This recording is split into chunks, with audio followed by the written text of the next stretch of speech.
Hello, I'm Krista, and I spent over 5 years living full time nomadically in this 26-foot Grand Design travel trailer. We are now part time RVers, and I am on a quest to check off 1,000 bucket list adventures. And this beauty back here is going to be the vessel that takes me on some of those adventures. Today, I'm going to talk about the top 10 upgrades that we've made to our RV over the last several years of being in it both full-time and now part-time. I've also got 3 honorable mentions of things that are important that we upgraded, not that exciting, but one of them is super vital, and unfortunately, we didn't upgrade it in time, and we had a little bit of a situation, so I'm going to also be sharing those with you as well. So I've actually got 13 upgrades that we've made to our rig. Also, if you're a knitter, I am a professional knitter and crocheter, and because I do always love teaching new skills, if you stick around to the end of the video, I've got a tip for knitting the Canyon Waves hat, which is a pattern that I've created. The link to the pattern's in the description below. But if you're a knitter, stick around to the end because I've got that tip for you. We're going to go ahead and jump straight into the number 1 upgrade that we made from the very beginning that was life-changing. Now remember, we were full-time for almost 6 years, and so one of the things that we wanted when we were picking out our RV was a place to install a washer-dryer. Now ours is only 26 foot. They don't come standard in a 26-foot travel trailer. Usually you have to get a bigger bus in order to get a washer-dryer in it. But my dad's kind of a genius, and he was able to do the measurements and see that we were going to be able to put a washer dryer in here after we made the purchase. Had the right plumbing set up. It just needed a little bit of attention from Dad to get that going. So the washer and dryer, by far, number 1 thing that we have done to this RV. Anybody who is full-time RV or even part-time knows that spending time at laundromats and collecting quarters is not fun. So with our washer dryer, we can just throw a load in. It does take about 4, 5, sometimes 6 hours to do a load, but we just put it in at night, let it go, and in the morning we've got fresh, clean, dry clothes. They do tend to be a little bit wrinkled, but we honestly don't care because I'm not spending time in a laundromat. So I will wear wrinkled clothes all day long as I'm not hanging out at a laundromat. The washer and dryer actually came in really handy on, I think it was bucket list item number 4 when we went to Dead Horse Ranch State Park. Now, it was a state park, so we didn't have hookups. We only had electric, and so I couldn't do laundry there. And so as soon as we got to the next RV park where we had full hookups, I was able to wash laundry. And after horseback riding and hiking and getting a little dirty and sweaty, it was really nice to be able to wash our clothes without having to go to a laundromat because they were a little bit dirty. So having the washer dryer was a wonderful thing. And if you haven't seen that video, I'll put a link to it in the description below. Definitely gonna wanna check that one out because we got a little bit dirty. So that's our number 1 is the washer dryer. Love it. Could not say enough good things about how lucky we are to have one. Number 2 is an upgrade that we only just recently made before we hit the road for this trip. We're gonna be on the road for 8 months, and it was something that we never had before. I'd kind of always fought it just because of the price, but decided that I was gonna go ahead and make the investment, and so glad we did because Starlink, you're a beautiful thing. So for nomads like us, where we're out on the road for months and months at a time, having reliable internet has been vital. Not just for work, because I obviously have to do a bunch of uploading and I still have to work from the road, but also just enjoyment. If it's rainy, being able to stay inside and watch some Netflix is a beautiful thing. And so we did make the plunge and upgraded to Starlink, and so glad we did. I don't know why I didn't do it years before. But that's number 2, Starlink. It's our newest addition and probably one of our favorites. If you're enjoying this video, please consider subscribing and hitting that notification bell so that you don't miss the next adventure. And if you are an RVer and you have a favorite upgrade from your rig that you've done, comment below, let me know what it is you've made and upgrades on your rig, what your absolute favorite ones are, because maybe there's something I'm missing. Number 3 is a little bit of a personal one, but I love it so much and I am so grateful to have it. And that's a heated toilet seat. Sorry, not to get too personal, but if you've ever been in an RV at 4 a.m. when it's 25 degrees outside and it's cold, sitting down on that toilet as a female in the middle of the night is very awakening, and it's a rude awakening. So in the beginning, within the first year of our travels, we had a little bit of a situation with our toilet where Garner put his foot on the flusher and it fell off and water just came spewing out of it. It was clean water, but it was still water. So we had to replace our toilet anyways, and we decided to upgrade to a porcelain toilet and then upgraded the seat to not just a heated toilet seat, but it also has a light. So Heated toilet seat for me, light for Garner. It's definitely one of those things that when we're at our condo in the Las Vegas area and I don't have a heated toilet seat, I do miss it. I've thought about getting one in the condo, but I don't know, it just seems a little silly. So that is one of my favorite things is that heated toilet seat. That's number 3.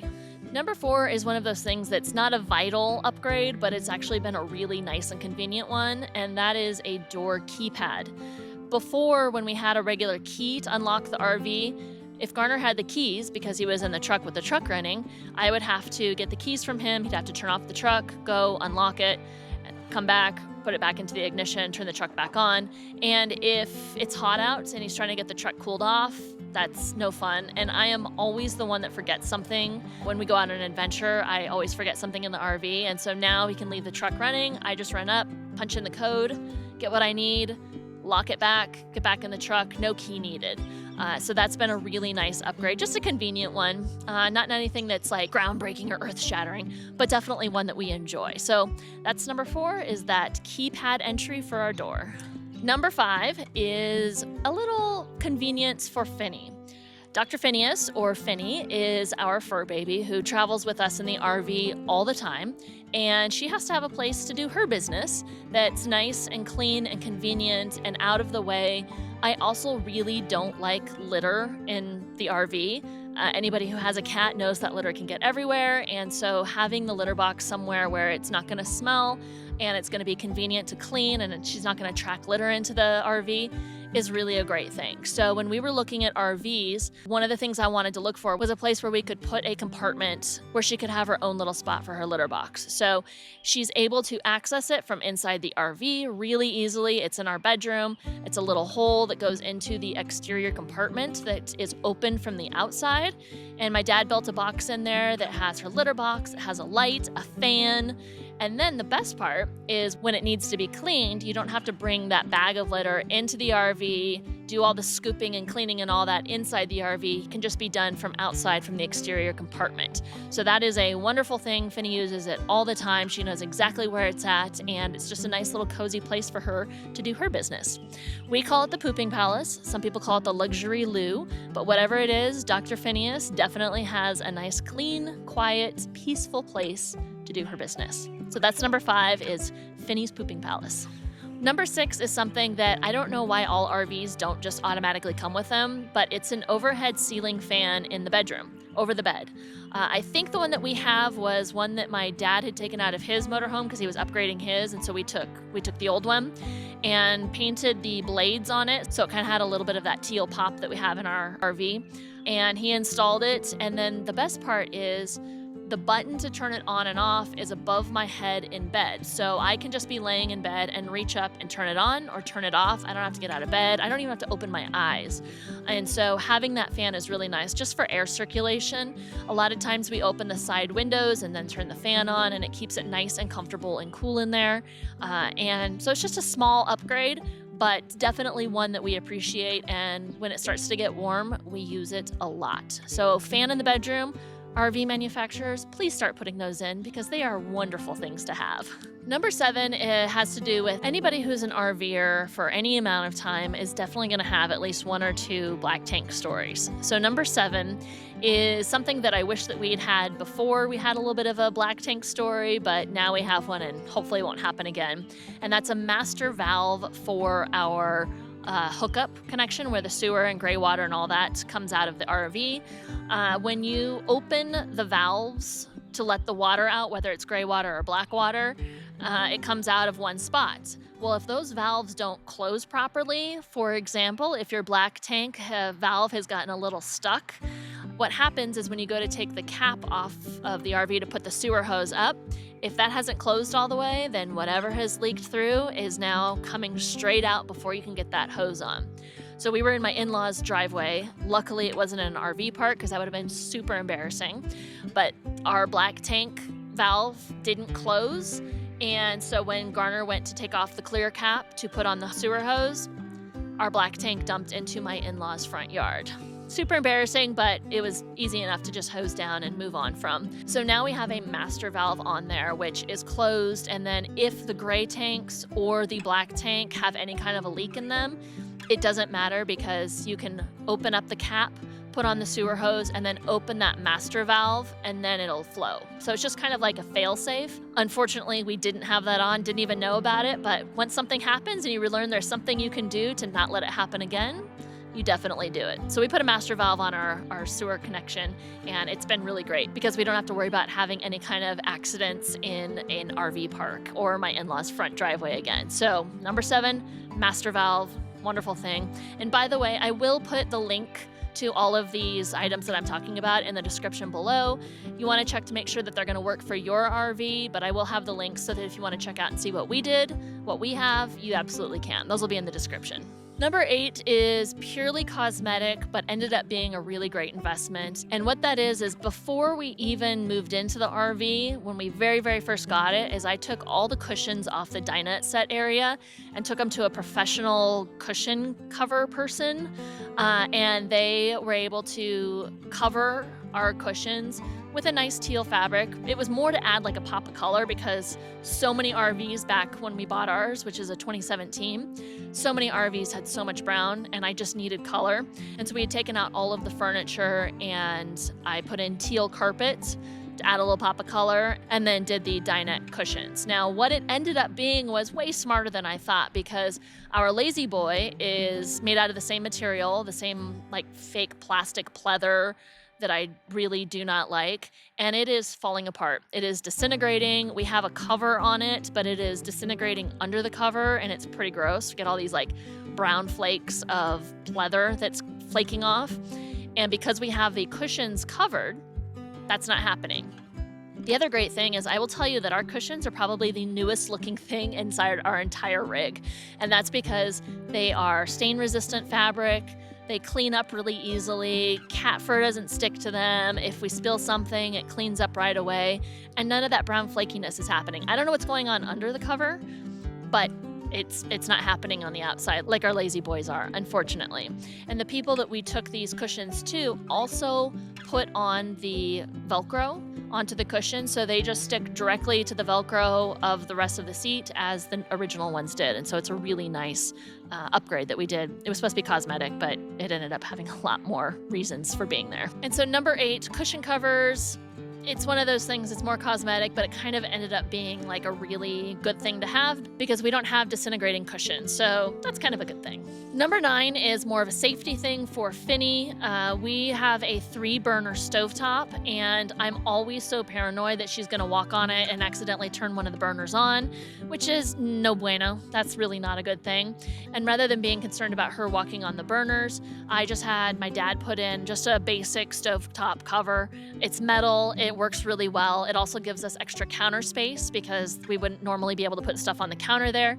But with that cover, protects it, keeps it clean, gives us extra counter space, and I know that Phinny's going to be nice and safe, that if she walks on there, she's not going to get hurt. So just kind of one of those things that's more of a safety and peace of mind. So stovetop burner covers, really great thing. Number 10 is not earth-shattering, but it actually is really nice to have, and that's a tailgate holder.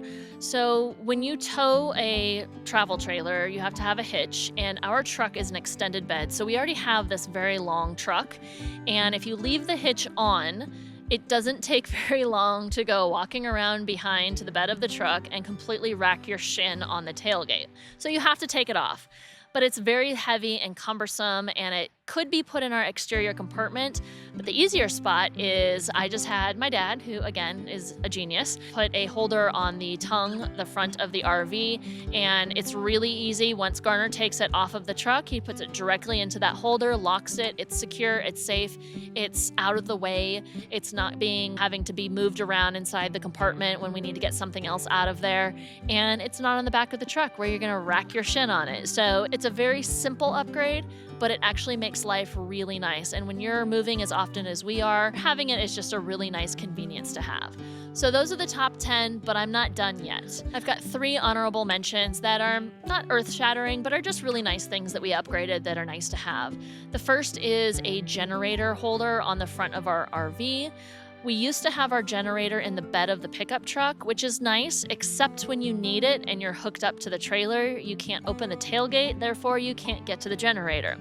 We don't boondock very often, but if we needed the generator for any reason, if power went out at the campground and it was warm and we needed to keep it cool for Phinny, anything like that, it's really nice because it's mounted right to the front of the RV. We can just turn it on immediately, no digging it out of the bed of the truck, no worrying about, the truck being hooked up and not being able to access it. So just an honorable mention that is really nice to have. It makes it nice and convenient and usable if and when we need it. The next honorable mention is also on the tongue of our trailer, and that's just upgraded propane tanks. Nothing too exciting. We have 2 propane tanks. They used to be 2 5-gallon for a total of 10 gallons, but now we upgraded them to be taller, and so it's 2 10-gallons for a total of 20. And we don't use a lot of propane. We're usually hooked up to electric, but we do use propane if it's cold. The furnace uses it. When we cook, we use the propane. When we're moving from point A to point B, our refrigerator switches from electric to propane. So we do use propane, but they're kind of a pain to fill. Not every RV park has a propane filling station, and they're just kind of cumbersome to move over and get them filled. So we can get twice the time out of our propane. They don't take up any more space. They're taller, but they're not wider. So they go into the exact same spot as the original propane tanks, but now we just got twice as much. So it's a nice upgrade, certainly not a necessity. Unless you're boondocking, you're gonna be off grid a lot. You definitely wanna make sure you have as much propane as you can possibly have. So honorable mention, it's good to have, but not a necessity. And the last honorable mention is something that is super boring, and yet it's like one of the most important things to have, and that's upgrade your tires. I didn't know this, but evidently, when you buy an RV, the RV manufacturers put the cheapest tires on they possibly can. I don't know why, because it's kind of the most important thing on your rig. It's the only thing holding it up and keeping it on the ground. So we learned the hard way that the tires that come with your rig are not great. So if you're a new RVer, be sure to upgrade those immediately, because we learned the hard way. Buy a shredded tire in the middle of Texas, in the middle of nowhere, on the side of the road, and that wasn't fun. Luckily, nobody was hurt. Our rig wasn't injured in any way. Well, that's not true. It was a little bit damaged. We had some issues with our steps. We had some damage, and unfortunately, some of that damage is still there. But if we'd upgraded our tires from the beginning, wouldn't have been an issue. But live and learn, upgrade those tires. Speaking of the tires, and I just thought of this because it's something else that we did that we didn't have. When we upgraded our tires, we put in sensors into each tire that is connected to our truck so that when we're driving, it will alert us if we have a low tire pressure. It will alert us if we have a shredded flat tire. It will alert us if we're having any issues with the tires. And so when we're driving, we're able to see what the tire pressure is on all 4 RV tires. And it's just a nice peace of mind to have those sensors on there, because having a shredded tire in the middle of nowhere, Texas, it's not fun. Trust me, it's not fun. So there you go. That is the top 10 plus 4 honorable mentions of the upgrades that we have made to our rig. If you enjoyed this video, please don't forget to subscribe and hit that notification bell so that you know when all of my new videos come out. I do release one video every Wednesday at 3 p.m. Pacific Standard Time. Next week, I'm going to be going on another bucket list adventure. I am going to attempt bucket list number 6. I'm going to be honest, it didn't go so well, but make sure that you subscribe so that you don't miss that adventure. And then the following week, I'm going to be talking about these 7 mistakes that you're making that are ruining your travel budget. It is something that I have learned over 20 plus years of traveling, and how to save money, because when you save money, you can travel more. So don't forget to click subscribe and that notification bell so that when those videos drop, you know. Thanks so much for watching. Make sure you click thumbs up. It does help a channel like mine grow. I am a new channel, I'm growing, and just by clicking that like button, it really helps a lot, and I appreciate it so much. I will see you next week on the next adventure. Again, if you're a knitter, stick around because I've got a knitting tip for you. Everybody else, so long, goodbye, and thanks for being here. In this video, I feature the Canyon Waves hat. The link to the pattern is in the description below. As you can see, it's an oversized beanie, and it's reversible cables, which means it looks the same on both sides. I personally like to style this by folding the brim under, up like this, but because it is reversible, it not only makes it thicker and warmer, but you can fold the brim out like this and it looks beautiful on both sides because of that reversible cable. So this pattern is available. The link is in the description below, but what I'm going to show you today is how to weave your tails in anytime you have a stockinette stitch column. So for this particular project, it's a 1x1 rib, and so there are little 1-stitch columns all the way up the entire piece. And so we're going to be weaving our tail into one of those columns. I'm going to use a different colored yarn because it's really hard to see what's going on if I use the exact same color yarn. So I'm going to use a different colored yarn. So let's pretend that this was our cast-on tail and it's kind of just hanging out at the beginning of your work. And so what you want to do is take your needle over to where there's a stockinette stitch column. So here's one right here between my needle and my thumb, and you're going to go up the right side of the column and we're going to corkscrew around. So I'm going to put my needle into just that right leg and corkscrew around. Now I am going, that is counterclockwise, and I will tell you that if you're fighting it, if you're like struggling to get into the next stitch, like that right there, then you're corkscrewing the incorrect way. It should be a very sort of with the grain type movement. And you're just going to corkscrew that going up into each leg, bring the needle behind that leg into the stitch, and then up, and then corkscrew around, and just bringing it up. And you only need to go about, it depends on how thick your yarn is, but you know, for this is a fingering weight, inch and a half, totally fine. Bring that through. Now, because it's a different colored yarn, of course you're going to see it, but you can imagine that if that's the exact same color yarn, because your tail is going to be the same color as your project, it completely disappears. You won't see it at all. And then this is an important piece right here. So now that you've gone up as far as you want to go, I'm actually up to a cable, so that's as far as I can go. This is the important part, is you want to take the needle behind the last stitch that you corkscrewed up. So here's the last stitch right here that was corkscrewed up. Going to take that behind that stitch just like that, both legs of the stitch above it, and bring it through, and then turn the piece, and we're going to corkscrew now down the left leg. So going into that first stitch, and you can see where you're going behind the stitch that's above. Now I'm going to bring it into this left leg right here and corkscrew down. Now, because I'm going the opposite direction, I am now corkscrewing clockwise. And again, if you're fighting it, if you're not able to get that needle into that next stitch easily, then you are going the wrong way. Reverse the direction that you're trying to corkscrew around. Bring that down all the way back to the beginning. Pull the needle through. And just like magic, that tail completely disappears. And even though you can see the yarn, you can definitely probably see how, if that's the same color as the hat, if your tail that you're weaving in is the same color as the hat, it's going to completely disappear. You're not going to see it at all. And that's all there is to it. Now, I would normally then place a knot in that woven in tail and let this hat sit for a couple of days and let that sort of tail find its spot, and then come back and trim it up. But there you go. That's how you're going to go ahead and weave tails in. This can be good for any project where you have a stockinette stitch column and you need to weave a tail in.